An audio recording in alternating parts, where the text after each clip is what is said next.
Kan besar. Itu besar, Bos. Iya.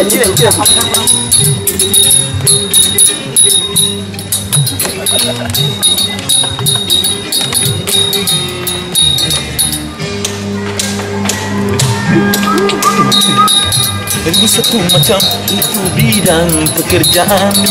Jadi pengamen sampai jadi seorang presiden. 1001 macam cara orang cari makan. Dari menjual koran sampai menjual kehormatan. Ada cara yang halal, ada cara yang haram. Silakan mau pilih cara mana.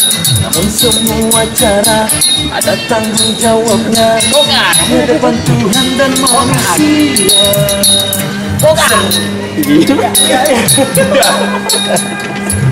Satu macam itu bidang pekerjaan.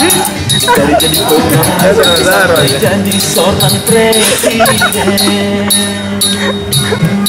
Macam cara orang cari makan. Dari menjual koran sampai menjual kehormatan.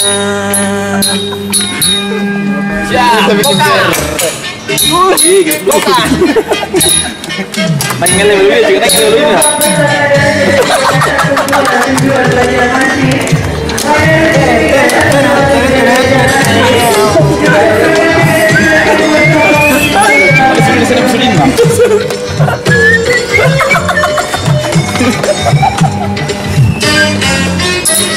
Banyak orang berkata cara mencari nafkah.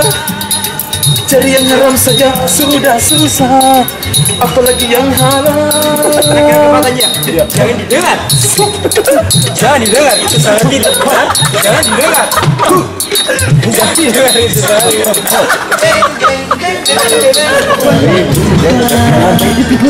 Pakai sini panjang. Rezeki yang halal dan digandakan, insya Allah. Gue rame nanti. 1001 macam bidang pekerjaan. Jadi pengamen sampai jadi seorang presiden. Makasih. 1001 macam. Sabar saya itu kasihan ini. Banyak modal ribu gitu. Kasihan salah.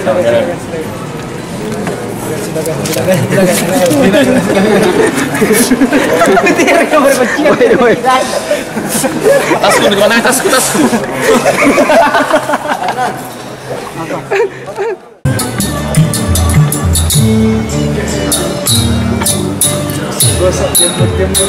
Seorang raja Mas Kongkang